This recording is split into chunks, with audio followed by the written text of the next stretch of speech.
ओम शांति। मैं आत्मा शिव शक्ति हूँ।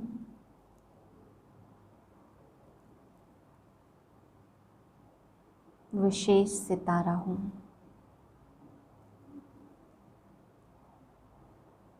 तारामंडल के बीच में मुझ आत्मा में विशेष चमक है। मैं बाबा के नज़दीक का सितारा हूँ।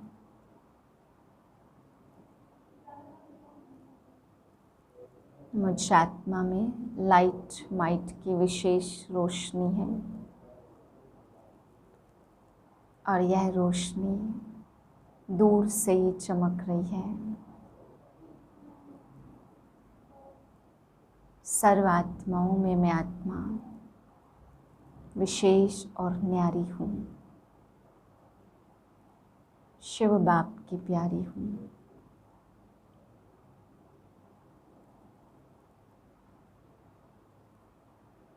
इसी विशेष आत्मा के साथ आज के महावाक्य सुनेंगे।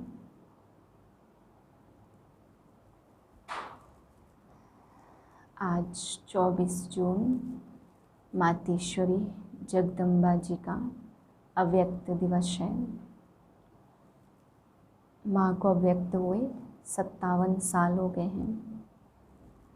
आज माँ की यादें सभी बच्चे के मन में आ रही है।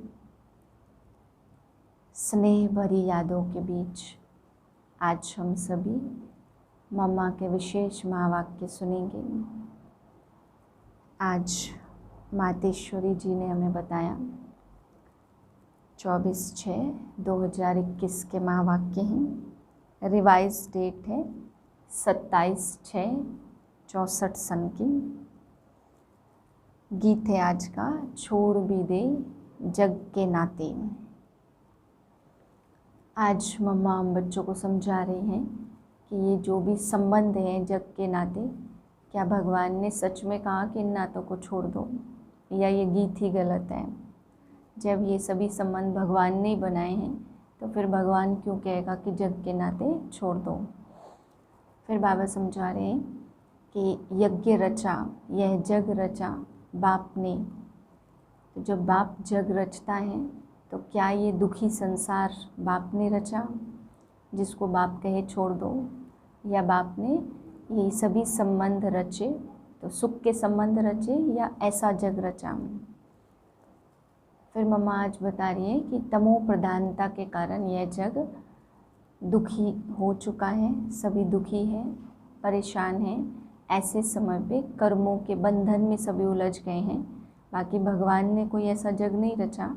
अपने ही कर्मों की तमो प्रधानता के कारण सभी दुख के बंधनों में फंस गए हैं। तो अब भगवान कहते हैं कि तुम दुख के बंधनों को छोड़कर अपनी जीवन मेरे हवाले करो। सभी कर्म बंधनों को छोड़कर सुख के संबंध में आओ।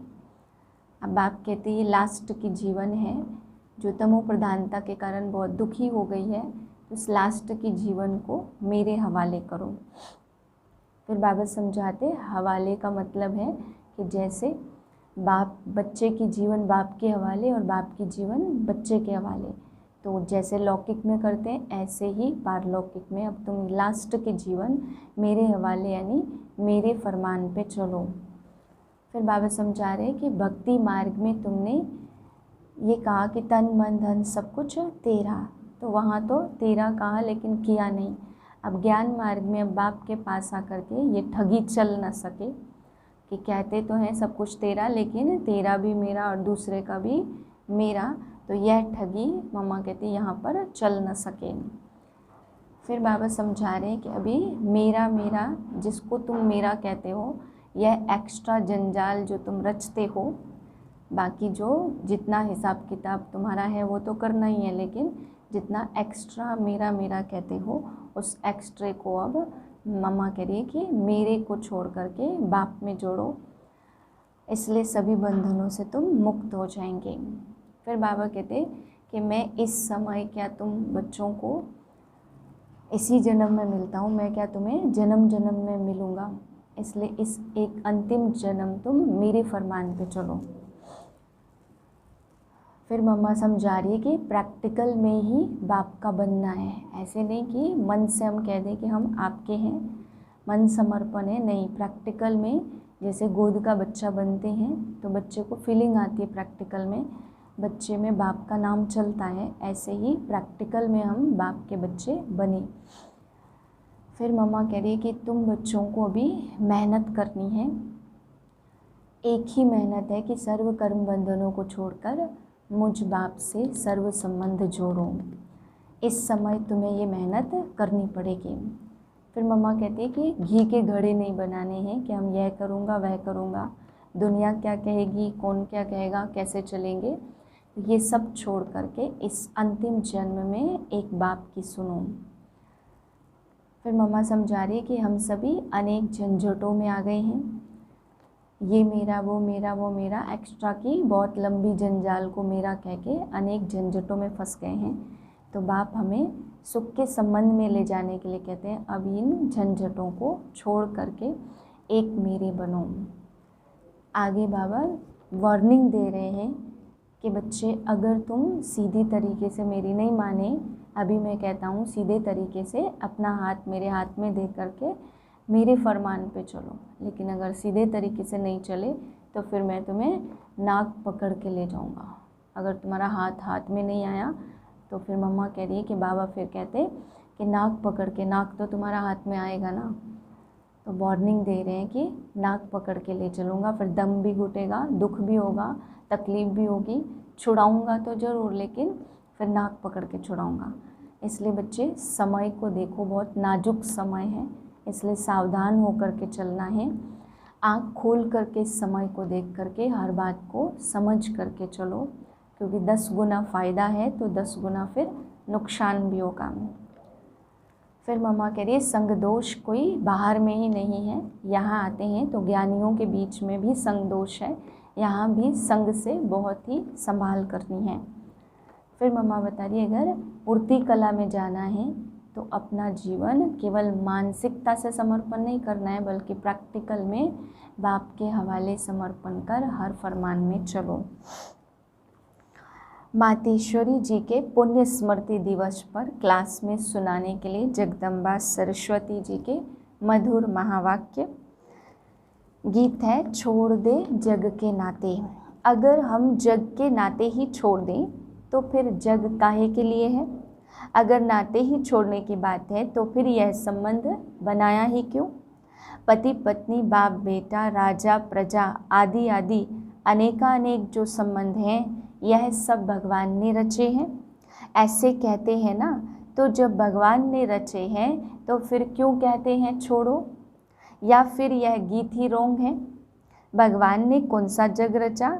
जग कहो दुनिया कहो, जो भगवान ने रची वह ऐसी दुनिया थोड़े रची जो छोड़नी पड़े। अभी तो जो संबंध हैं वह नहीं रचे। अभी इस जग में देखो तुम्हारे नाते कैसे हो गए हैं। अभी के जो संबंध हैं कर्मों के कारण तमो प्रधानता में आते आते क्या हो गए हैं। कर्मों के बंधन एक दो को काटते रहते हैं। सभी नाते इस कर्म के हिसाब में तमो प्रधानता में आकर के एक दो को दुख देते और लेते रहते हैं। भगवान खुद कहते हैं मैंने तो तुम्हारे यह दुख के संबंध नहीं बनाए हैं। मैंने जो तुम्हारा संबंध जोड़ा था वह बंधन नहीं था, मैंने तुम्हारा श्रेष्ठ संबंध जोड़ा था। उसी संबंध में तुम सदा सुखी थे। तुम्हारे सब नाते बहुत स्वच्छ थे, इसलिए याद करते हो ना, राम राजा राम प्रजा राम साहूकार, बसे नगरी जिए दाता, धर्म का उपकार है। उनको कहते थे ग्रस्त धर्म। धर्म पति धर्म पत्नी धर्म के नाम तो है ना, परंतु अभी तो वह धर्म का संबंध नहीं है, प्रैक्टिकल वह जीवन नहीं रही है। इसलिए बाप कहते हैं यह जो तुमने अपना जग बना दिया है, उस जग के जो नाते हैं वह बिगड़ गए हैं। मैंने जो जग बनाया था उसमें तुम्हारे नाते कितने अच्छे थे, कितने प्रिय थे, कितना एक दो को सुख देने वाले थे। नाते तो जरूर थे, ऐसे नहीं कि भगवान ने नाते नहीं रचे। नाते तो थे, लेकिन वह नाते कर्म के बंधन बिना थे, इसलिए उन्हों को कहा जाता जीवन मुक्त। जीवन में इस कर्म के बंधन दुख से मुक्त थे, इसलिए उनको कहते थे जीवन मुक्त। अभी तुम्हारे नाते जीवन बंध के बन गए हैं, इसलिए कहते हैं अभी उससे छुटकारा कैसे हो। बाप कहते उससे नाता तोड़, एक मेरे से जोड़। यह एक ही लास्ट की जीवन तुम मेरे हवाले करो। मेरे हवाले का मतलब है जैसे स्त्री पति के हवाले, पति स्त्री के हवाले, बाप बेटे के हवाले, बेटा बाप के हवाले। यह तो प्रैक्टिस अच्छी तरह से है ना। मैं कोई तुम्हें नई बात नहीं कहता हूँ, कैसे करें क्या करें यह तुम प्रश्न पूछ नहीं सकते हो। तुम अपनी जीवन एक दो के प्रति देते आए हो, क्या तुम अपने बच्चों के प्रति अपनी जीवन नहीं दे बैठे हो। अपना तन मन धन जो कुछ है तुम उन्हीं के प्रति तो बना के बैठे हो। अपना अपना तो करते हो ना, सारी जीवन उन्हीं के प्रति लगा देते हो। तो मैं तुम्हें कोई नई बात थोड़ी कहता हूँ कि यह सब मेरे हवाले करो। जैसे अभी तक एक दो में करते आए हो, ऐसे अभी कहता हूँ तुम मेरे बनो, फिर मेरा बन करके उसे ट्रस्टी बनकर संभालो। तुम भक्ति मार्ग में भी कहते आए हो भगवान यह सब तेरा, मैं तेरा, परंतु तेरा किया नहीं। सिर्फ ऐसे ही कहा कि तेरा, तेरा भी मेरा, मेरा भी मेरा, ऐसे ही सब करते थे। लेकिन अब वह ठगी तो नहीं चलेगी ना। तेरा भी मेरा तो मेरा भी मेरा नहीं, यह सब तेरा मेरा खत्म करना पड़ेगा। अभी मैं तेरा तो उसमें सब आ गया, बस मैं तेरा, बाकी ऐसे थोड़ी है कि उनका भी मेरा और अपना भी मेरा। ऐसी ठगी करने का क्या फ़ायदा, क्योंकि हम भी अपने को ठगेंगे, उस परमात्मा को तो कोई ठग नहीं सकता।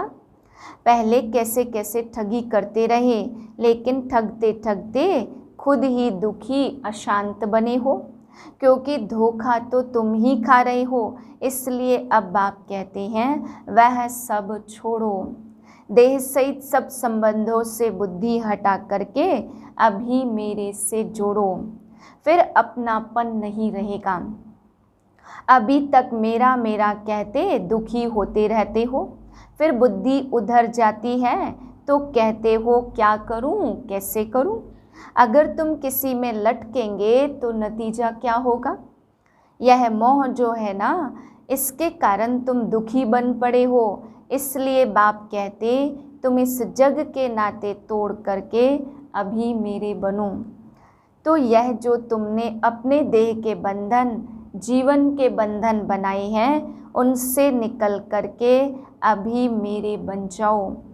फिर मैं कोई तुम्हारे साथ जन्म जन्म थोड़ी चलता रहूँगा, नहीं, अभी मेरा तुम्हारे से काम है बस। फिर तो तुम आत्माएं आपस में सदा काल के सुख में चलती चलेंगी। तो तुम्हारे दुख के बंधन काट करके सुख का संबंध बना देता हूँ, फिर तुम ही आपस में सुख भोगेंगे। अभी देखो तुम कितने बिगड़ गए हो, इसलिए दुखी होते हो। फिर मैं तुम्हारा बिगड़ा हुआ सुधारता हूँ, फिर तुम ही सुखी रहेंगे। मैं थोड़ी जन्म जन्म तुम्हारे साथ चलने वाला हूँ, मैं तो सिर्फ तुम्हारी बिगड़ी को संवारने के लिए कहता हूँ। अभी मेरे बनो, सो भी क्यों कहता हूँ, क्योंकि मेरे फरमान पर चलने से तुम्हारे लिए सब सहज हो जाएगा। मैं तुम्हें यह सहज युक्ति देता हूँ, तुम प्रैक्टिकल में मेरे होकर के चलो तो यह युक्ति काम में आवे। जैसे कोई किसी के गोद का बच्चा होता है, फिर उनका ही नाम प्रैक्टिकल चलेगा ना। ऐसे तुम भी प्रैक्टिकल मेरे होकर के चलने से तुम्हारा ही भाग्य बनेगा। बाप तो बड़ी सीधी सहज एकदम सिंपल बातें बतलाते हैं, उससे भी देखो कोटों में कोही ही धारण करने वाले निकलते हैं। बाप कहते इस छोटे से संगम युग में तुम्हारे देश इस कॉर्पोरियल दुनिया में तुम्हारे लिए आया हूँ, तो कम से कम जितना टाइम है उतना टाइम तो कुछ हमारा ख्याल करो। बाबा के बने हो तो कम से कम इतना टाइम तो शुद्ध रहो, फिर तो तुम्हारी ऐसी प्रारब्ध बन जाएगी जो तुम्हें उस दुनिया में मेहनत नहीं करनी पड़ेगी। अभी थोड़ी मेहनत की बात है, अभी तुम कैसे भी करके मर मिट करके भी पवित्र रहने की प्रतिज्ञा करो, अपनी दृढ़ता रखो, अपनी धारणाओं में रहने का पूरा प्रयत्न रखो। बाप तुम्हें साफ साफ बतलाते हैं, तुम सिर्फ इतने थोड़े टाइम के लिए यह मेहनत करो, मैं तुम्हें और कोई मेहनत नहीं कराता हूँ। तुम्हें जितना टाइम मिलता है उसकी भेंट में कोई मेहनत ही नहीं है। अभी घी के घड़े मत बनाओ, यह करूँगा वह करूँगा, दुनिया क्या कहेगी वह क्या कहेंगे। अरे दुनिया क्या कहेगी इसे छोड़ दो, अभी यह दुनिया ही जाने वाली है। लेकिन उन विचारों को यह पता थोड़ी है, इसलिए बाप कहते यह मत सोचो। अब तो मौत सामने खड़ा है, तुम इतना लंबा चौड़ा जो बनाकर बैठे हो यह सब वेस्टेज कर रहे हो। अभी बाप कहते उस वेस्टेज को बचाओ। इस शरीर निर्वाह के लिए जितना चाहिए उतना भले करो, जितना तुम्हारा क्रिएशन के साथ हिसाब किताब है उतना करो, मैं कहाँ संभालूंगा। इसे तुमको ही संभालना है, जो ज़रूरी है वह तो तुमको फ्री करता हूँ। लेकिन अभी यह जो एक्स्ट्रा रच रहे हो ना उसके लिए मना करता हूँ, क्योंकि अभी वह तो गिरना ही है। क्यों अपना फालतू समय गंवा रहे हो? इन फालतू बातों के झंझट से ही तुम दुखी हुए हो। उन झंझटों से तुम कैसे छूटो वही तुम्हें आकर के बतलाता हूँ। फिर भी बैठ करके अनेक बहाने लगाना यह कहाँ की रीति है। फिर बाप भी कहते हैं कि देख लेना, अभी अगर मुझे सीधी उंगली नहीं देते हो, हाथ नहीं देते हो, तो फिर मैं ऐसे नाक पकड़ के ले चलूँगा। नाक पकड़ेगा तो फिर दम घुटेगा, फिर दुख होगा, सजाएं खानी पड़ेंगी ना। इसलिए कहते हैं अभी हाथ में हाथ देकर सीधा चलने का टाइम आ गया है। अगर सीधी तरह से नहीं चलेंगे तो फिर मेरे हाथ में तुम्हारा नाक भी तो आएगा ना, फिर देख लेना।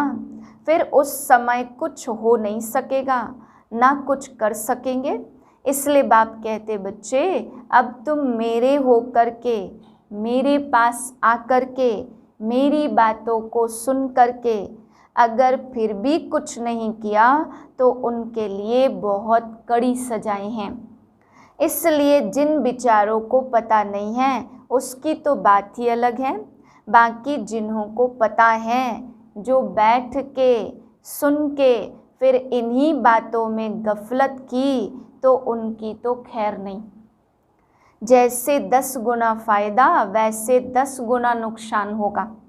तब कहते हैं अपने नुकसान को और घाटे को अच्छी तरह से समझो, अच्छी तरह से कुछ तो अपनी बुद्धि खोलो।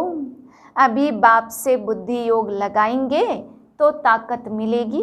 तो इन सभी बातों को समझो, भूलो मत।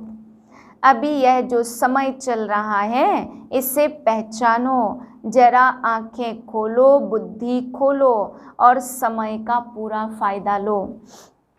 अपनी पूरी तकदीर जगाओ। कहते भी हैं जैसा संग वैसा रंग होता है।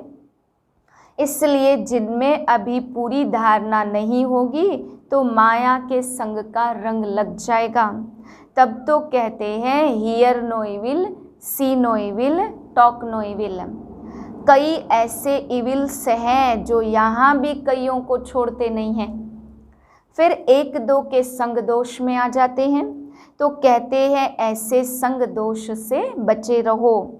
ऐसे मत समझो कि संग दोष बाहर है, यहाँ नहीं है, नहीं यहाँ भी वह घूमते रहते हैं, क्योंकि उनका राज्य है ना, इसलिए बाप कहते अच्छी तरह से कवच पहन कर रहो। कवच होगा तो उसको गोली लगेगी नहीं। योग का ही कवच है, ज्ञान की तलवार है। इन सभी अस्त्र शस्त्रों को अपने पास अच्छी तरह से संभाल के रखो। कहते भी हैं जो करता है वह पाता है। यह तो भविष्य प्रारब्ध बनाने की बातें हैं। यहाँ तो प्रारब्ध नहीं भोगनी है ना, यहाँ तो कोई गुरु बन करके नहीं बैठना है। इसमें कोई मिसअंडरस्टैंड ना करे, इसलिए यह सब समझाया जाता। तो यह सब बातें ध्यान में रख करके अपने को सेफ रखना है। यहाँ कोई खर्चे आदि की बात नहीं होनी चाहिए। अभी यह सब खर्चा दूसरों के कल्याणार्थ यूज करना है। एक एक पाई भी सब इसी कार्य में लगाना है। दूसरी मुरली है, चढ़ती कला में जाना है तो अपने जीवन की सारी जवाबदारी उनके हाथ में समर्पण कर दो। बहुत मनुष्य ऐसा प्रश्न पूछते हैं, इतना ज्ञान सुनते हुए भी हमारी अवस्था आगे क्यों नहीं बढ़ती, आगे बढ़ने में रुकावट क्यों? यह सब समझानी उन्हों के प्रति दी जाती है जिन्होंने इस मार्ग में चलने का कदम रखा है। परंतु जब तक अपनी जीवन मन वाणी कर्म सहित सरेंडर कर इनका नहीं हुआ है, तब तक वह अतीन्द्रिय सुख महसूस हो नहीं सकता। यह एक ईश्वरीय लॉ है। जब उनका सहारा लिया है तो दिल से उसके आगे जीवन अर्पण कर देनी है, अर्थात पूरा बारिश बन वर्षा लेना है। तो इस नशे में रहने से उस अवस्था में उल्लास भर जाता और फिर ज्ञान की धारणा होने से औरों को आप समान बनाने की ताकत आएगी। बाकी ऐसे नहीं समझना कि मानसिक रूप से हम अर्पण हो चुके हैं, नहीं, यह तो अपने को ठगना है। जब बाबा प्रैक्टिकल में आया हुआ है तो बच्चा भी प्रैक्टिकल में बनो। फिर बाबा उनके जन्म पत्री को जान कैसे भी डायरेक्शन देकर चलावे। उसमें पहले घुटका आएगा, परंतु अंत में समझेंगे इसमें ही हमारी चढ़ती कला है। तो अपने जीवन की सारी जवाबदारी उनके हाथ में समर्पण करनी है। बाकी गुरु पिछाड़ी गुरु बनकर कोई उनकी गद्दी पर नहीं बैठना है। अब इन सभी बातों को बुद्धि में रखो, तब ही अवस्था ऊंची जा सकती है। अगर ऊंच नहीं चढ़ते हो तो जरूर अपनी ही दिल अथवा धारणा में कोई कालापन है। समझा? अच्छा, मीठे मीठे बच्चों को याद प्यार गुड मॉर्निंग। हम रूहानी बच्चों की रूहानी बाप को नमस्ते। वरदान है, अपने श्रेष्ठ स्वरूप व श्रेष्ठ नशे में स्थित रह अलौकिकता का अनुभव कराने वाले अंतर्मुखी भव। जैसे सितारों के संगठन में विशेष सितारों की चमक दूर से ही न्यारी प्यारी लगती है, ऐसे आप सितारे साधारण आत्माओं के बीच में एक विशेष आत्मा दिखाई दो। साधारण रूप में होते असाधारण व अलौकिक स्थिति हो तो संगठन के बीच में अल्लाह लोग दिखाई पड़ेंगे। इनके लिए अंतर्मुखी बनकर फिर बाहर मुक्ता में आने का अभ्यास हो। सदैव अपने श्रेष्ठ स्वरूप व नशे में स्थित होकर नॉलेजफुल के साथ पावरफुल बनकर नॉलेज दो, तब अनेक आत्माओं को अनुभवी बना सकेंगे। स्लोगन है, रावण की जायदाद साथ में रख ली तो दिल में दिलाराम ठहर नहीं सकता। ओम शांति।